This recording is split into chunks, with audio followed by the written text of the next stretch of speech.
so sunny afternoon, outside. everybody. Can you believe they even came in for this? Yeah, I know. I'm impressed. It's a pretty full house, too. Thanks for the introduction, Fan. I guess 10 years is venerable now in VC firm terms. Shows how fast Silicon Valley's moving. All right, Jen, we should get right into it because we only have 19 and a half minutes left. Okay. Why don't we start, can you give us a quick intro? I'm going to ask you about your background, but I thought I'd ask you first about PagerDuty. Sure. I'm sure a lot of people are familiar, but probably not everybody. So tell us, what does PagerDuty do? Who are your customers? Give us a quick background on the business. Awesome. How many of you are familiar with PagerDuty? Anybody on call?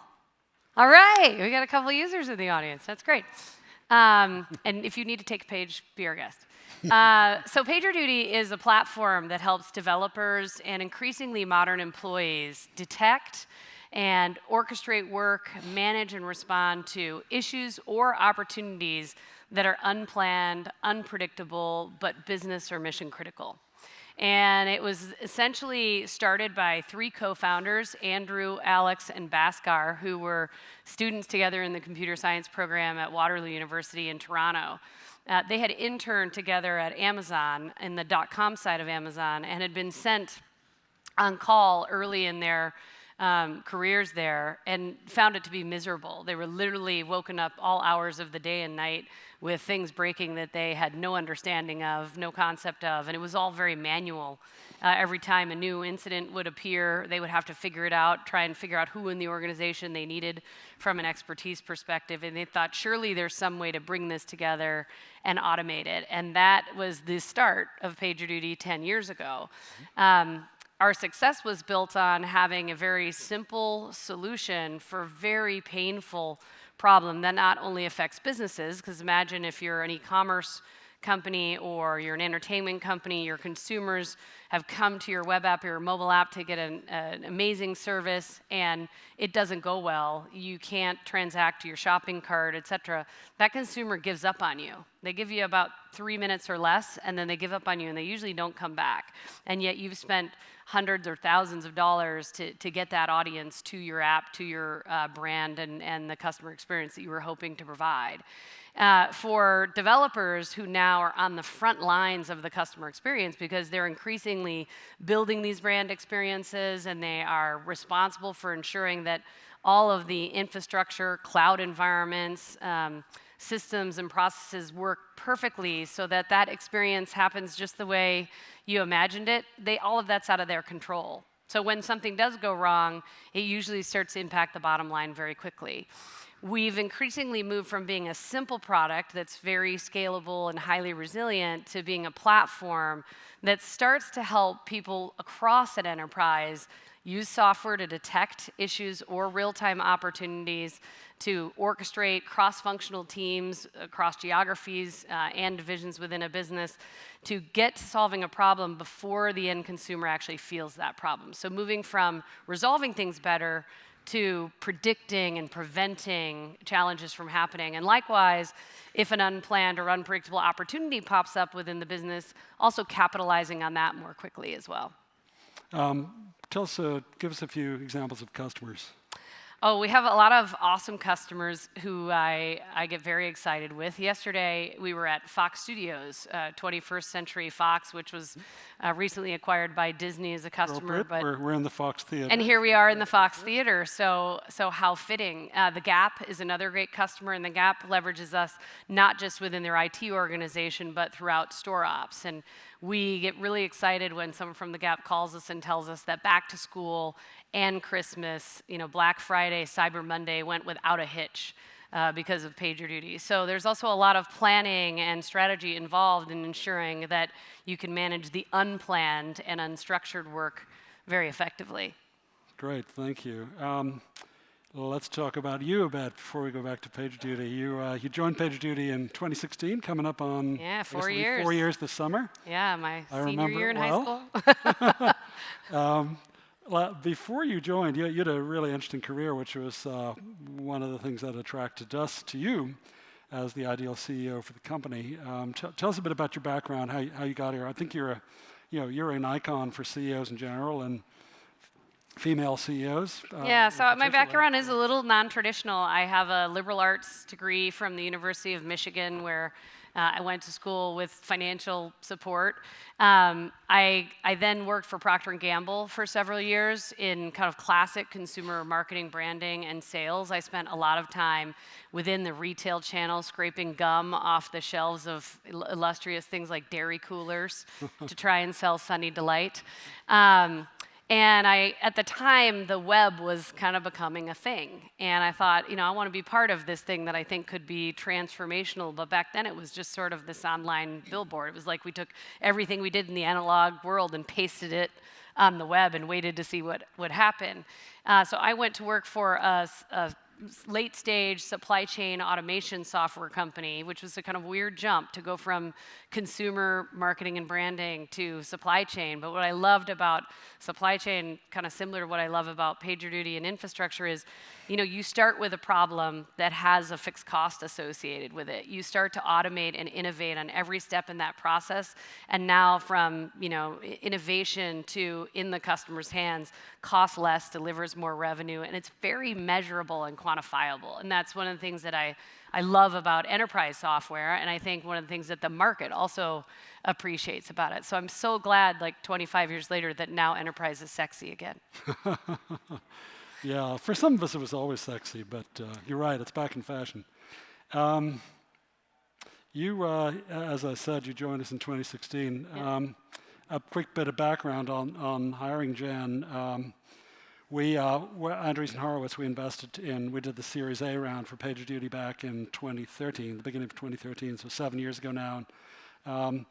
Jen gave you a little bit of the background on the founders, and that they'd brought the company to a really exciting stage. Super impressive how they'd really grown this company on very little capital, really appealing to the developer community. And we knew we wanted to be in when our due diligence revealed that every one of our portfolio companies, without exception, then was using PagerDuty. And it was like the best known company that nobody's ever heard of. And so anyway, by 2016, it was very clear that we had something real, that this could be a multi-billion-dollar public company if we executed well. And Alex Solomon, the then CEO, founder, decided with the board, look, we need to bring somebody on board who will take this even faster and make it even bigger than I can as a first-time CEO. So we set out to hire a CEO. We found Jan. There was nobody else who even came close in terms of background and fit. And but we ran references. We did so many reference calls. We could not find anybody saying anything bad about this woman. I'm still working. It was actually very irritating. Like you want to have a balanced set of references, but we couldn't find anybody to do a even mildly critical reference. So we said we have to have Jan, and she proved to be very difficult to hire because she had a lot of options. But anyway, we finally managed to close the deal over a glass of wine at the Village Pub. Not exactly, far from here, where all the big deals happen. The Village Pub. Yeah, so that's the place to hire. Did you pay for the wine? I hope you paid for it. I paid for it in some way. Okay. Or other. I don't know if I paid it on the night. I think I did. But anyway, we digress a little. Sorry, I digress. Tell us what attracted you to the company. It was easy for us to be attracted to you as the CEO, but sure. Well, I don't know about that, but it was. So I had looked at a lot of late-stage companies, growth companies. I like to think I'm reasonably self-aware, and I knew that going back to a startup in a garage didn't make sense, and at the same time, I wanted to do something that would have an impact, and I also wanted to find a company that would help me change the industry as well. And PagerDuty sort of ticked all those boxes. I mean, from a science perspective, and I think finding the right fit from a career and a company perspective is an art and a science. From a science perspective, it's a huge total addressable TAM. Just incident management is a $25 billion total addressable market. If you look at all of the developers and IT individuals that are out there trying to manage these evolving technology ecosystems that are becoming more distributed through containerization and serverless, and more complicated through the democratization of compute in the cloud. And so big total addressable market just with our core solution. And at the time we were less than kind of 1% penetrated into that market. So I thought, good runway. Second thing was, there were a lot of things about the product that I viewed as platform-esque. And this is a little bit of pattern recognition, having been in supply chain and consumer and more recently infrastructure software, et cetera, where we have been collecting data on responders and how they behave, on events and signals coming off of infrastructure application environments, IoT devices, et cetera. And so how do those events storm and develop together into what can become an incident or a major opportunity? Workflows. We know a lot about agile workflows. And these are not workflows like the kind that start with a ticket and go through a command and control process, and 3 weeks later someone replaces the printer cartridge. We're talking about workflows that are spontaneous bursts of immediate work to action something that is super urgent. So there was all this data that had come to bear that had been stored in hot storage for 10 years, and I thought there's got to be something that we can do to help move our customers from, like I said, being reactive and responding more efficiently and more effectively to starting to anticipate issues by leveraging that information using machine learning a little more effectively. So that was the vision, that we could move from kind of reactive and responsive to proactive and predictive. And then the platform opportunity really came when I started talking to customers. And so, like you, referencing is so much more important than interviewing, because anybody can interview well. You learn a lot about people and companies when you do references. So I talked to more than 20 customers and probably twice that many users. I became very boring at cocktail parties, trying to find developers and asking them about their PagerDuty experience. But what I learned was that people loved and trusted the product, which you almost never hear. I love my software product, says no one ever. But our users love PagerDuty because of the trust that we've built over the years. You will not get notified or paged if there isn't an issue. There are no false positives. That's important when you've got to be woken up in the middle of the night. If half of America is down because there's a big shared cloud service failing, PagerDuty will still be up and will still be guiding you on what you need to do and when you need to do it. And so with that trust comes a lot of responsibility, but also a lot of opportunity. Our customers started using PagerDuty for other forms of unplanned, spontaneous, but mission-critical work, like customer service or security or even finance, billing and collections, marketing, growth marketing, et cetera. And so the fact that the market and the business and the product presented a lot of opportunity was really important to me, but the most important thing was the culture. I mean, the reason that I leaned in and started to really diligence PagerDuty was the culture was very unique. You have these 3 Canadian dudes who are super open and were willing to have someone come in and put their fingerprints on a culture that was already quite inclusive and already innovative and competitive, but also kind and transparent. And I felt like this was a place where I could not only be comfortable and be my best self, but it was a place where I could build on that culture to start to change the industry as well.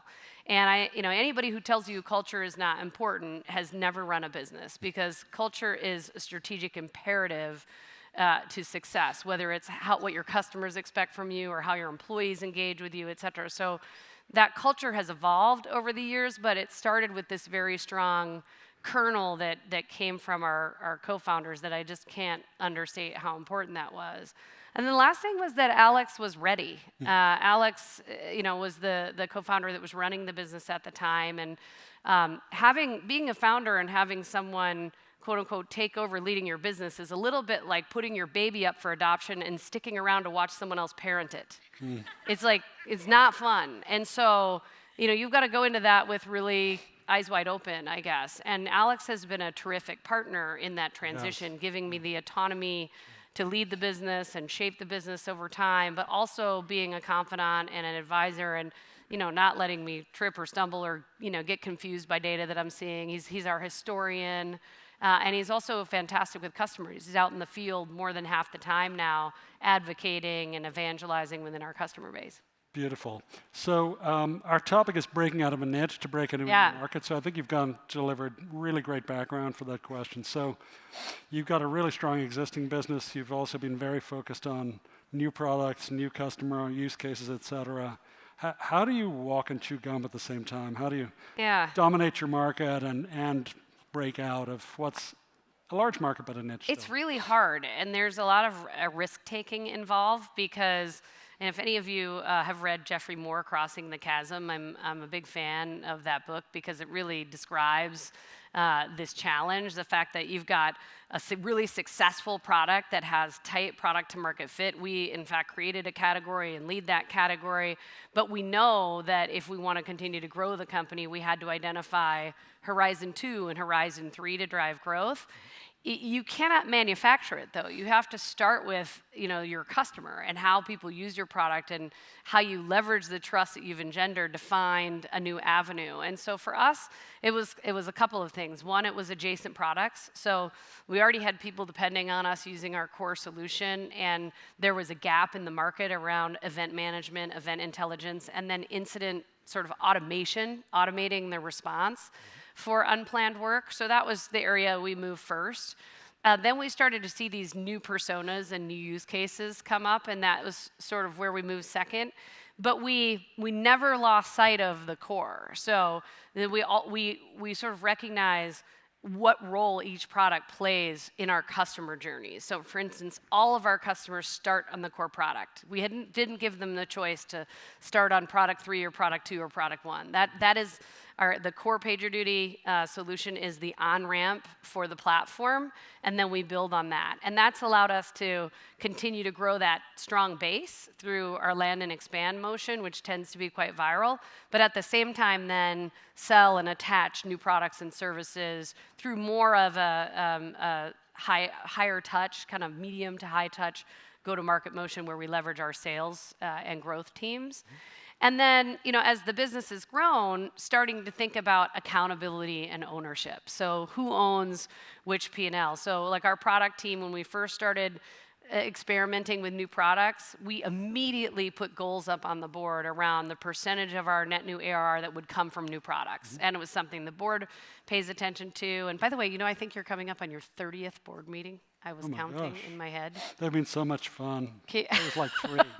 And so the ownership for the responsibility for you get what you measure, making sure that you're getting contribution back from those product experiments that you run was super important. Looking at the underlying unit economics, so making sure that even as we add products and services, we're watching what happens to average revenue per user and average revenue per customer. Not underestimating the power of a good or bad pricing strategy. So I think often we build products and we think of pricing later, and pricing is really, it's the front page of your packaging. It's often the way you communicate brand value or performance. So if you don't think of pricing kind of first and you think of it as a lagging indicator, that's problematic. So those were some of the things that, that we did to make sure we could do both. And I will tell you, it's messy. It's not easy. So you've got to be prepared to stomach some of the challenges that come with it. So we have a minute left. Got a bunch of startup founders and team members in the audience. So any parting words of advice for those who are trying to break out of a niche and break into new markets while continuing to dominate their existing one, hopefully? One of my key learnings has been to not let the market position you. You need to position yourselves. So I could actually argue that with a $25 billion TAM, it isn't a niche, right? And the market would love to say, oh, that's just a little niche that's tucking, but no one ever believed we'd be this big, Sure. Much less, we're going. We did. You did. You always believed since the very beginning. And so I think, think about how you position yourselves. And oftentimes when we're creating a new category or we're disrupting an existing category, we have a tendency to say, well, we don't need to position ourselves vis-a-vis the old competition, et cetera, because this is brand new, we're redefining the category. Well, if you don't, someone else will. So think about how you're going to position yourself in the market vis-a-vis your competition, the rest of the landscape, and think about where the market's going to be in 5 years and how you blaze a trail to get there and what you're going to do to deposition others along the way, because that's part of winning in a space that's constantly converging and changing. Absolutely, yeah. Any words of advice on how to bring the team along? Because nobody ever said in a startup, I have lots of time on my hands, give me more stuff to do. How do you get the team to go along with you?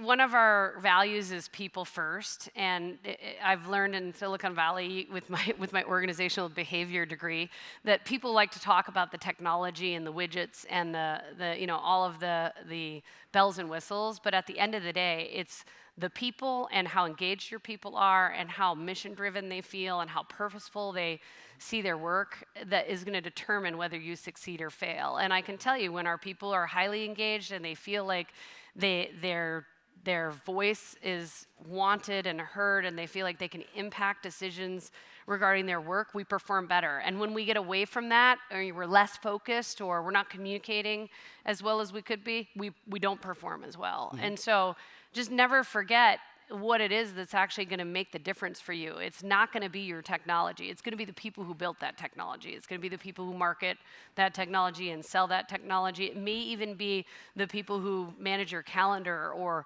support your customers in the middle of the night when they're tweeting and chatting for help. So those people come ahead of everything else, because the tech problems are easy. The people problems are harder. That's for sure. We're out of time. I have no idea if we should just keep chatting here until they drag us off, but I'm happy to, because I'm enjoying this. Yeah, this is fun. So, what do you guys want to do? we'll keep chatting. So the company went public in the company went April. public. There right? were some photos taken. April last year. Yeah. On the New York Exchange. Tell us a bit about that in our last negative Yeah, 2 I minutes. mean, all of you see the pictures and the tweets and everything, but going public is a journey that started 2.5 years ago. When you start to think about your path as a company, and going public is a lot of work. It's not just the effort to get your financials ready and get the team ready. It's that the way you make decisions once you're a public company looks a little different than the flexibility and that you have to run experiments and make decisions when you're private. And so we didn't take that decision lightly.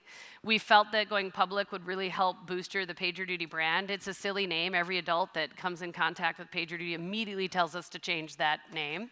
And we haven't done it yet for a lot of good reasons, not the least of which it's got a deep connection to our user community. But we really felt like going public would really help connect us to the enterprise companies that we're starting to serve. And enterprise is increasingly growing and is the majority of where our revenue comes from. So it's been fun to sort of get out into the market and not have to start with, well, we're PagerDuty. I know you never heard of us, and this is kind of what we do, because now we go see a CIO and we say, yeah, we're PagerDuty. He's like, yeah, I know. 100 people in the company already use you, and I didn't even approve it because we have a bottoms-up selling motion. But the IPO is the start of something amazing. It's a little-known fact, but most companies grow 10x post being public than they did prior to being public. And yet in this part of the world, we often talk about the IPO as an exit. In our company, we thought of the IPO as a wedding. It was the symbol of a brilliant relationship that we're building with our customers. It's a long journey. Marriages go through all kinds of trials and tribulations and ups and downs, which I'm sure we will, but we anticipate to be around for a very, very long time. It has served to be a great brand building exercise for us.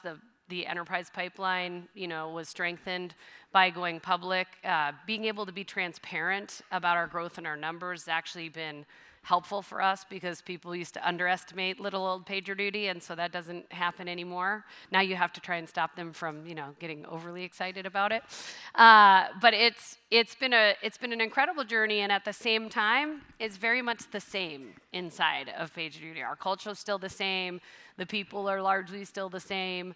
The challenges within our customer community are still the same, and the opportunity is probably big and getting bigger. But it was a lot of fun. It was a great opportunity to look back on what we've done. We went public right after our 10th anniversary, so pretty good decade on the part of PagerDuty, and it was a lot of fun to also celebrate our very early employees, who really took the biggest risk, took the biggest swing to join PagerDuty and help us build PagerDuty. We also had customers join us on the New York Stock Exchange floor, which was amazing. A lot of them have been applying to work for us since doing that. But so that was fun to just, when you're up on the podium at the New York Stock Exchange, you're literally directly above your team. And as the bell is ringing, you see this expression on people's face that is like some mix of joy, disbelief, relief, excitement, exhilaration, and it's a moment that I won't forget in my lifetime. Yeah, it's really, really, really cool. They reset the countdown clock to 20 minutes. Now it's back to 0. I thought they might be giving us another 20 minutes. Are you hiring? We're hiring. We're hiring and acquiring. So, thanks to the good folks at Andreessen and Bessemer and Excel, we raised a bit of money, and we don't burn very much of it. So we are starting to think about inorganic growth as a way to complement our product set, and we're also always hiring great people. And we've been very intentional about how we've built our workforce to be inclusive from the start, from an operational perspective. And just to give you an example of that, when we open a new office, when you decide you're going to open a new location, you look at a lot of things like the cost of living and the cost of real estate and the access to talent, proximity to computer science programs and local universities. We look at the diversity index. We look for communities where we can make a meaningful impact on the community itself by creating access for underrepresented people who want to have careers in the tech industry, but also by getting to talent that may otherwise not be visible to us here in Silicon Valley or in New York City or somewhere that's very expensive to live. So this week, in fact, Monday, we opened our office in Ponce City in Atlanta, in Midtown. It's a very cool part of town near Ponce City Markets, and one of our most diverse teams in the company. And we are just really excited that we're going to be able to hire, I think, up to 400 people in that location before we have to expand again. And then, we're also expanding overseas. So in the last 2 years, we've opened in London and Sydney. We have a large organization in Toronto, and all of our offices are cross-functional. So we don't have an engineering office in one city and a sales office in another city. We believe that it's good to bring the voice of the customer into every office. And since we did that, it's really shifted our culture from engineers building for engineers without, kind of visibility of the different kinds of customers that we support, to salespeople who now understand what incident response and on-call really looks like because they see their colleagues doing it, when we have an unplanned issue at work. Sounds good. Well, we should probably give these people their stage back. I think so. I like holding it hostage. Yeah, no, it's kind of fun. Awesome. Thanks very much, everybody, for coming, and have a great conference. Thank you. Thanks.